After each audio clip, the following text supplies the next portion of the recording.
Assalamualaikum warahmatullahi wabarakatuh. Seperti biasa cerita pagi, di sini ada cerita. Cerita ini datang dari petani jagung.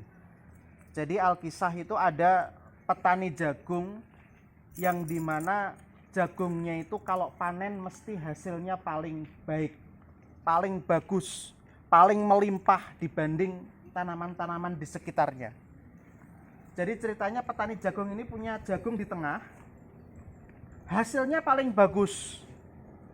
Hasilnya jagung ini paling bagus. Kemudian hasil-hasil di sekitarnya ini nggak sebagus yang di tengah ini. Nah kemudian ketika petani-petani di sekitarnya tanya kepada petani jagung ini, sebenarnya apa sih yang menjadikan tanaman jagung kamu itu lebih subur dan lebih melimpah hasilnya daripada yang sekitar-sekitarnya ini? Petani jagung tadi di tengah tadi bilang bahwasanya sebenarnya bibit saya itu sama seperti bibit-bibit yang ada di samping-samping ini. Dan bahkan saya membagikan bibit-bibit yang terbaik ini kepada tanaman-tanaman di samping ini. Sehingga secara tidak langsung tanaman-tanaman jagung di sekitar sawahnya dia itu sebenarnya bibitnya sama dengan dia. Tetapi dia orang-orang di sekitarnya nggak percaya. Loh, saya nggak percaya. Kenapa? Karena tanaman jagung kamu itu paling bagus hasilnya. Kamu pasti memiliki rahasia. Kemudian petani jagungnya tadi bilang bahwa saya nggak memiliki rahasia. Demi Allah nggak memiliki rahasia. Bibit jagung yang saya tanamkan ke kamu, yang saya bagikan kamu itu sama persis dengan bibit saya ini. Kira-kira apa yang menjadikan tanaman dia itu lebih bagus daripada yang lain? Kira-kira apa? Tahu nggak kira-kira apa yang menjadikan tanamannya lebih bagus daripada yang lain? Ternyata yang menjadikan tanaman dia di tengah ini lebih bagus daripada yang lain karena adalah bibitnya kan sama ya. Sama ini bibitnya ini, betul nggak? Ditanam di sekitar-sekitarnya. Jagung itu bisa berbuah kalau ada penyerbukan, bener nggak? Penyerbukan. Nah, serbuk sari yang datang yang membuahi jagungnya dia itu adalah serbuk sari jagung yang bagus-bagus di sekitarnya. Maka itulah yang menjadikan tanaman dia bagus. Kalau misalkan dia membagikan bibit yang jelek di samping-sampingnya ini, maka tanaman dia nggak akan mungkin bisa sebagus itu. Karena kenapa? Serbuk sari yang datang adalah dari serbuk sari jagung yang jelek-jelek. Ngerti ya?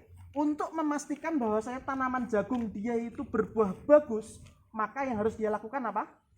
Serbuk sari yang ada dari tanaman jagung sekitarnya harus juga yang bagus. Kalau sampai tanaman jagung di sekitarnya ini jelek-jelek, dia hasilnya pasti akan jelek. Maka supaya jagungnya ini tanamannya bagus, serbuk sari di sekitarnya jagung yang tumbuh juga harus jagung yang unggul dan kualitasnya bagus. Ini. Itu rahasianya. Maka dari sini apa sih yang harus kita kerjakan di sini? Untuk memastikan bahwasanya antum memiliki gigit unggul, memiliki kebiasaan yang bagus, kemampuan yang hebat. Antum harus memastikan orang-orang di sekitar antum itu ya hebat-hebat juga. Antum tidak pernah bisa berkembang menjadi orang yang bagus, menjadi orang yang hebat kalau di sekitar antum itu orangnya orang-orang yang buruk-buruk. Bener enggak?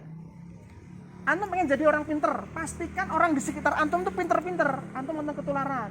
Antum kalau misalkan orang-orang di sekitar antum ini orang-orang yang biasa-biasa saja atau orangnya yang mohon maaf memiliki sifat-sifat buruk, ya antum akan tertular sifat-sifat buruk itu, nggak mungkin bisa tumbuh jadi bibit unggul.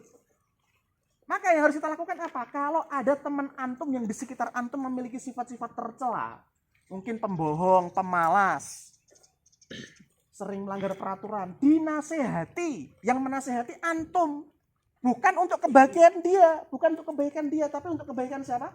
Untuk kebaikan antum sendiri. Kenapa? Karena kalau dia buruk, antum jadi buruk. Karena dia baik, antum menjadi apa? Menjadi baik. Seperti itu.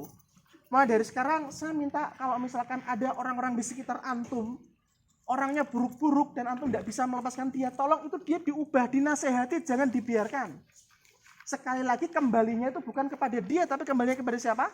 Kepada kita sendiri.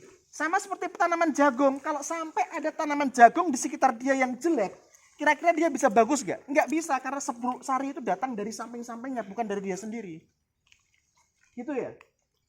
Jadi mulai dari sekarang ada temanmu nih pemalas, nggak mau belajar, nggak mau ikut talaki, nggak mau ikut hafalan Quran, nggak mau ikut muhadasah, ilqa mufrodat, dinasehati.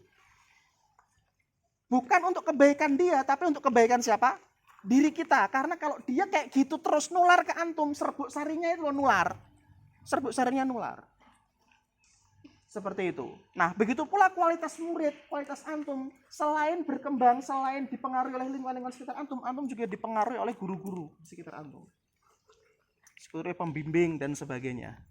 Sampai sini siap saling menasihati satu sama lain? Ya. Jadi kalau misalkan ada teman yang malas, teman yang masih suka berbohong, nggak mau bersih-bersih, nggak mau ikut apa? Talaki, nggak mau ikut hafalan Al-Quran, dinasehati supaya apa? Supaya serbuk sari tersebut kembalinya kepada siapa? Kepada kita. Dan bagusnya kepada kita, kembalinya kepada kita. Karena kalau mereka buruk, kita juga akan menjadi buruk. Seperti itu. Maka ada satu nasihat lagi dari kita di sini adalah jangan sampai berpikir pengen maju sendiri. Antum akan susah kalau berpikir pengen maju sendiri. Kalau antum pengen maju, maju bareng-bareng. Karena kenapa? Kemajuan antum ditentukan oleh orang-orang di sekitar antum. Kemajuan kita ditentukan oleh orang-orang sekitar kita. Kalau orang-orang sekitar kita nggak maju, kita nggak akan maju. Tapi kalau orang-orang kita sekitar kita adalah maju, maka kita bisa maju bersama. Siap maju bersama ya? Siap. Oke, stop.